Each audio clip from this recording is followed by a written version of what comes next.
Second chapter start किया था ना हम लोग, सेकेंड चैप्टर स्टार्ट किया जिसका नाम क्या था, विलियन। विलियन में हमने काफ़ी सारा टॉपिक पढ़ा था। सबसे पहले मैंने पढ़ा था विलियन का डेफिनेशन, है ना। इसके बाद मैंने विलियन का प्रकार देखा था, और इसके बाद मैंने क्या देखा था, मैंने बोला था कि इस चैप्टर में केवल हमको वास्तविक विलियन पढ़ना है ना। विलियन 3 टाइप का था, वास्तविक विलियन, कोलाइडी विलियन और निलंबन। तीनों में से कौन पढ़ना है हमको, वास्तविक विलियन। डिफरेंस वगैरह भी बताए थे। तो वास्तविक विलियन स्टार्ट किया था, वो भी कई टाइप का था। किसके बेस पे, घटक के बेस पे। अगर 2 है तो 2 घटकीय, 3 है तो त्रिघटकीय, इस तरीके से बढ़ता जा रहा था वो। तो हमको सिलेबस में क्या पढ़ना है, केवल 2 घटक वाला, है ना। तो मैंने पढ़ा था 2 घटकीय वास्तविक विलियन के बारे में बात करना है। अगर 2 घटकीय वास्तविक विलियन है तो एक को क्या बोलते हैं उसमें, विलय, एक को क्या बोलते हैं, विलायक। अगर बोलेगा चेक करने के लिए तो हम बता सकते हैं कौन विलय और कौन विलायक है। किसके आधार पे, मोल की संख्या के आधार पे। किसके आधार पे, मोल की संख्या। मोल की संख्या कैसे निकालते हैं, क्वेश्चन कैसे करते हैं, उससे रिलेटेड क्वेश्चन भी किया था। हाँ, दिया हुआ द्रव्यमान बटे क्या था, मोलर द्रव्यमान। मोलर द्रव्यमान या तो तुमको दे देगा जिसका निकालना है, और नहीं देगा तो तुमको निकालने का ट्रिक बताए थे। 1 से लेकर 20 तक का तुमको क्या याद रखना पड़ेगा, परमाणु भार। तो कैसे याद करते उसका ट्रिक मैंने बताया था। अगर सम संख्या है तो 2 से मल्टीप्लाई कर दो, अगर विषम संख्या है तो 2 से मल्टीप्लाई करके 1 को जोड़ दो। तो ये था हम निकालने का तरीका। आज हम नया टॉपिक स्टार्ट करेंगे इस चैप्टर का, ठीक है, जिसका नाम है सांद्रता। ये काफ़ी इंपॉर्टेंट टर्म है, जिसको ये टर्म समझ में आएगा उसी को आगे सिलेबस में समझ में आएगा, आगे जो क्लास हमारा होने वाला है, ठीक है। और यहाँ से बोर्ड में एक नया क्वेश्चन हमेशा रहता ही रहता है।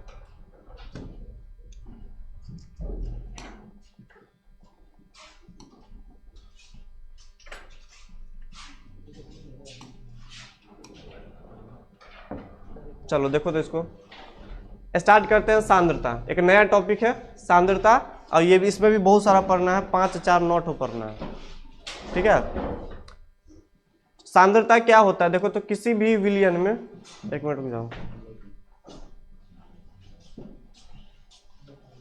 कृष्णा जी, कोई आएगा तो उसको बाहर रोक दीजिएगा, डिस्टर्ब होता है क्लासेस में। वो अपना बाद में लेक्चर वीडियो से पढ़ लेगा।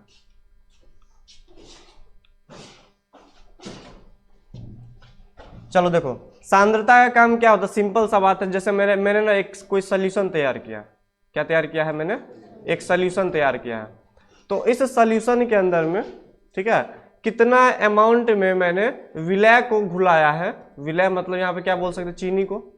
मतलब मेरे पास शरबत है और शरबत में मैंने कितना चीनी को घुलाया है, उस चीनी के अमाउंट को ही क्या बोलते हैं हम लोग, सांद्रता के नाम से जानते हैं। सिंपल सा डेफिनेशन है सांद्रता का। ये काफी इंपॉर्टेंट है क्वेश्चन, यहाँ से क्वेश्चन बिहार बोर्ड में हर एक साल आता ही आता है।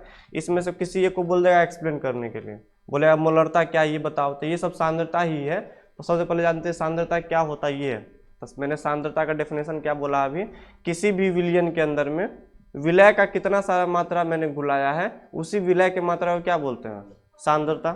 अगर मैंने इसके अंदर में 100 ग्राम चीनी डाला तो बताओ इसका सांद्रता कितना हो जाएगा, 100 के बराबर। अगर 200 डाला तो क्या हो जाएगा, 200 के बराबर। 300 डाला तो क्या हो जाएगा, 300 के बराबर।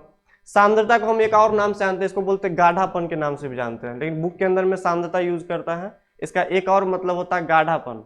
बताओ चीनी का अमाउंट जैसे जैसे बढ़ाएंगे तो हम बोलेंगे सांद्रता बढ़ रहा है।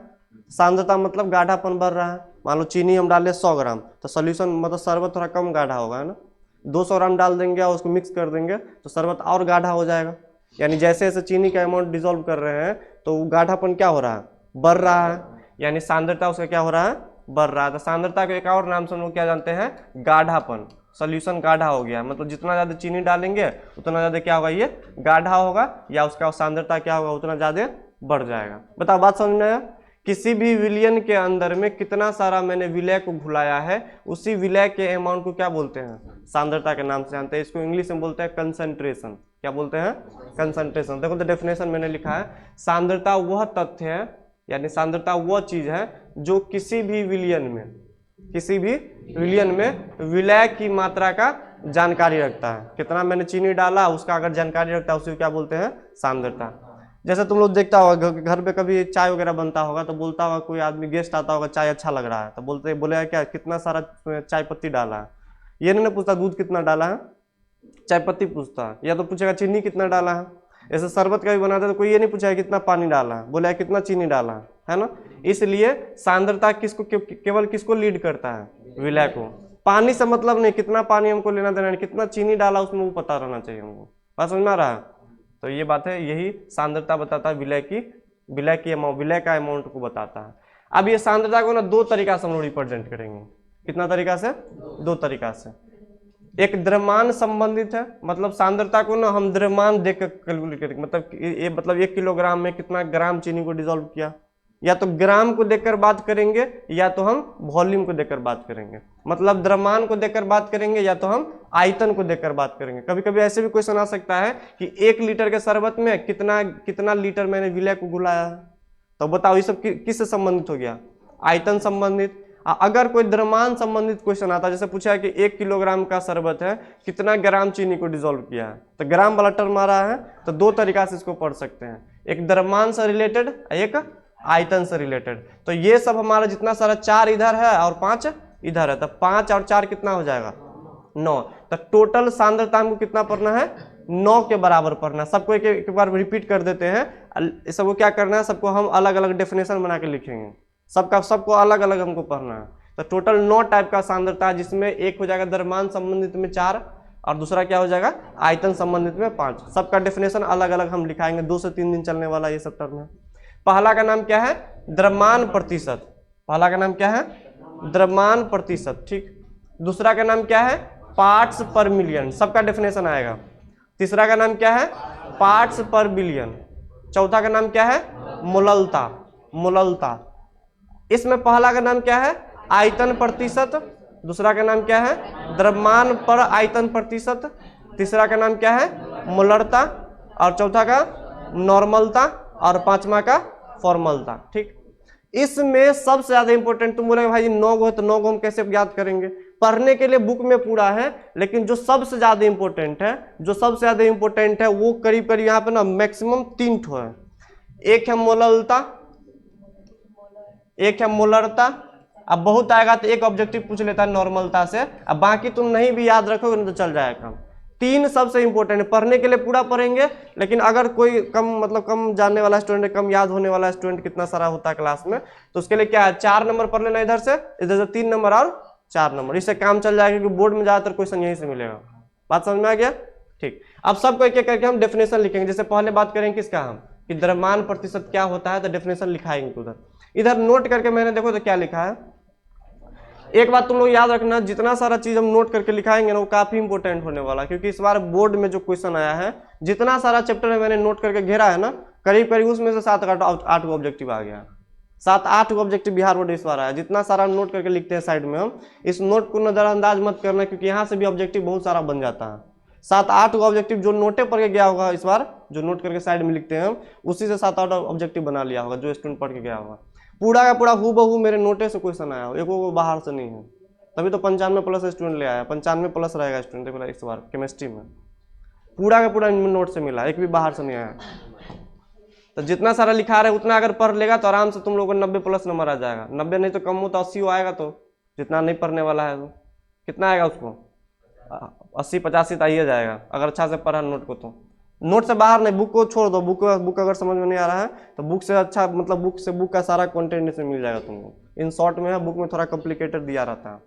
चलो देखो तो नोट करके मैंने क्या लिखा इधर। अगर मान लो, इसको ऐसे समझ लेते हैं, मान लो मेरे पास ना एक शरबत का मैंने कंटेनर तैयार किया है। इसमें मैंने बोला क्या, 1 किलोग्राम शरबत भरा हुआ। कितना शरबत है? शरबत मैंने रखा कितना है, 1 किलोग्राम, ठीक। अब मैंने बोला कि यहां से यहां तक है ना, इसका आयतन जो है वो कितना है, मान लो 1 लीटर के बराबर।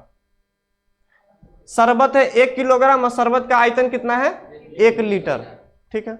इसको आराम से देखना है। अब मान लो हमने क्या किया, नीचे से इसको हीट करना स्टार्ट किया। ये बिल्कुल इस सबसे अलग है, तो मैंने नोट करके लिखा, समझा देते हैं। इसको मैंने हीट करना क्या किया, यहाँ पे स्टार्ट किया। अब इसको हीट करेंगे, कंटेनर अगर बंद है तो क्या इसका द्रव्यमान चेंज कर जाएगा? अगर 1 किलोग्राम है तो क्या यह 1.5 किलोग्राम हो जाएगा, 2 किलोग्राम हो जाएगा। 1 किलो है तो 1 किलो रहेगा ना, अगर ऐसा होता तो दुनिया में सबको हीट करते जाते 1 किलो से 2 किलो 3 किलो से 5 किलो बना लेते हैं। ऐसा होता है कभी? नहीं होता है। तो बताओ, तो अगर कोई बोले कि कोई भी अगर सांद्रता की अगर बात करते हो, अगर वो द्रव्यमान संबंधित है, अगर वो द्रव्यमान संबंधित, बताओ किलोग्राम क्या है? आयतन की द्रव्यमान, किलोग्राम में हम ना वो वजन करते हैं, द्रव्यमान को मेजर करते हैं। तो बताओ, तो टेम्परेचर बढ़ाने से क्या इसका वेट क्या चेंज हो रहा है? नहीं हो रहा है। तो क्या हम ये बोल सकते हैं कि द्रव्यमान संबंधित जो सांद्रता है हमारा, वो तापमान पर निर्भर नहीं करता है? अगर 1 किलोग्राम का डब्बा में भर के रखा मैंने शरबत, और उसको हीट भी करेंगे तो 1 किलोग्राम रहेगा हमेशा।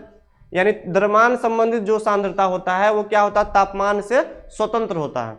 क्या तापमान बढ़ाने से, टेम्परेचर बढ़ाने से क्या इसके वजन को कोई फर्क पड़ रहा है? नहीं पड़ रहा है। ठीक है, तो मैंने वही लिखा, देखो तो द्रव्यमान संबंधित जो सांद्रता है वो ताप से क्या होता है? स्वतंत्र होता है। ताप से उसको कोई फर्क नहीं पड़ता, वो इंडिपेंडेंट होता है। ये बात याद रखना, ठीक है। यही ऑब्जेक्टिव में बहुत बार पूछता है। कैसे पूछा है क्वेश्चन, सुनो। बोले क्या मोललता तापमान पर निर्भर करता है कि नहीं? नहीं करेगा। ऑब्जेक्टिव में ये क्वेश्चन बहुत बार बिहार बोर्ड पूछा है। मोललता जो सांद्रता टर्म में डेफिनेशन लिखाएंगे, टेंशन मत लेना। अभी ये बता रहे हैं कि मोललता जो है वो कैसा है? द्रव्यमान संबंधित है, जो क्या होगा? तापमान से स्वतंत्र होता है, वजन को कोई फर्क नहीं पड़ रहा है ना। ठीक। अगर आयतन का अगर बात करेंगे तो बताओ, यहां से यहां तक का आयतन कितना था? 1 लीटर। और जब इसको हम हीट करना स्टार्ट करेंगे तो हमको पता, जब हीट करते तो मॉलिक्यूल थोड़ा एक्सपेंड करता है, उसको अंदर से एनर्जी मिलता है। जैसे पानी को भी गर्म करते हैं या कोई भी चीज को गर्म करते हैं तो थोड़ा वो फैलता है ना, थोड़ा वो एक्सपेंड करता है। तो बताओ, इसका आयतन चेंज हो जाएगा ना? आयतन चेंज होगा, लेकिन वजन उसका वही रहेगा। ये मॉलिक्यूल थोड़ा दूर चला जाएगा, इसका वेट तो वही रहेगा, क्योंकि इसका केवल क्या चेंज हो जाएगा? इसका आयतन चेंज हो जाएगा। यानी हम ये बोल सकते हैं कि तापमान चेंज करने से आयतन पे फर्क पड़ता है। आयतन चेंज हो सकता है, हीट करेंगे मॉलिक्यूल दूर जाकर एक्सपेंड कर जाएगा। हम चेक कर रहे थे 1 लीटर, लेकिन निकला कितना? 1.2 लीटर मान लो, थोड़ा सा एक्सपेंड कर गया, ज्यादा नहीं। 2 लीटर 3 लीटर थोड़ी ना हो जाएगा, बहुत होगा तो 1 लीटर है तो 1.2 हो जाएगा, थोड़ा सा एक्सपेंड कर जाएगा। यानी तापमान बढ़ाने से क्या आयतन संबंधित तापमान पर निर्भर करता है, हाँ कि नहीं? अरे टेम्परेचर बढ़ाएंगे तो इसका वॉल्यूम चेंज कर जाएगा ना, तो निर्भर करेगा। तो मैंने लिखा, देखो आयतन संबंधित जो सांद्रता है वो ताप पर क्या करता है? निर्भर करता है। बस ये ऑब्जेक्टिव में क्वेश्चन आता है, और बाकी इसमें दिमाग नहीं लगाना। तुमको ये पूछेगा कि मोलरता जो है क्या तापमान पर निर्भर करता है कि नहीं करता है? करता है, क्योंकि मोलरता क्या है? आयतन संबंधित है। डेफिनेशन लिखाएंगे क्या होता है। और एक बात और याद रखना, मोललता में और मोलरता में बहुत कोई फंसता है। दोनों देखने में सेम लग रहा है ना, लॉ है, यहाँ पे क्या है? रॉ है। लॉ है और क्या है? रॉ। तो दोनों में डिफरेंस क्लियर हो गया होगा, ठीक है। चलो हम आगे बढ़ रहे हैं, इस पेज को हटा के हम स्टार्ट करते हैं यहाँ से। यहाँ तक किसी को दिक्कत? क्या क्या मैंने पर एक बार और रिपीट कर दिया। सांद्रता वो तथ्य है जो किसी भी विलयन में कितना सारा मैंने चीनी को घुलाया है उसका जानकारी रखता है, उसको क्या बोलते हैं? सांद्रता बोलते हैं। ये कितने टाइप का है? 2 टाइप का। आए बंद कर मोबाइल। एक द्रव्यमान संबंधित, एक आयतन संबंधित। द्रव्यमान संबंधित कितना है? 4। आयतन संबंधित कितना है? 5। द्रव्यमान संबंधित जो है वो तापमान पर निर्भर नहीं करता है, जबकि आयतन संबंधित तापमान पर निर्भर करता है। चलो ठीक है, आप एक एक करके डेफिनेशन पढ़ते हैं। सबसे पहले हेडिंग डालते हैं द्रव्यमान प्रतिशत। सब लिख लिया है ना? नहीं लिख रहा तो नहीं लिखा तो 9 बजे वाला बैच में फिर से मिलना। चलो लिखो तो।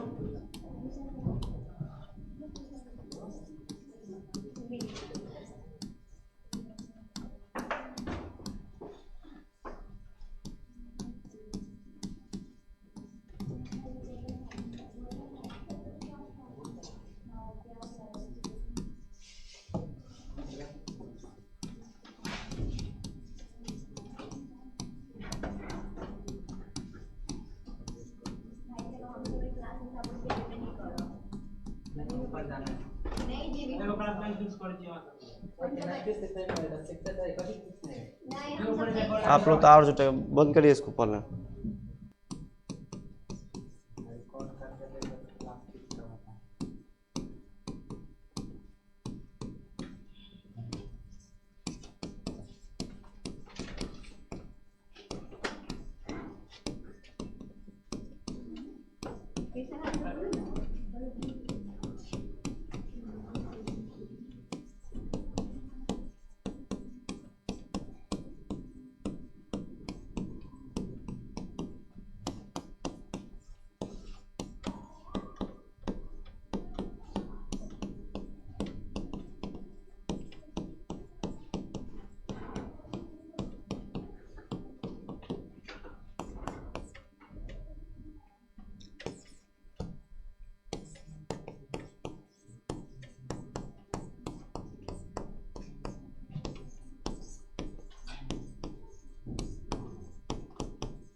चलो इसको देख लो, देखो लिख के चले जाना तुम लोग।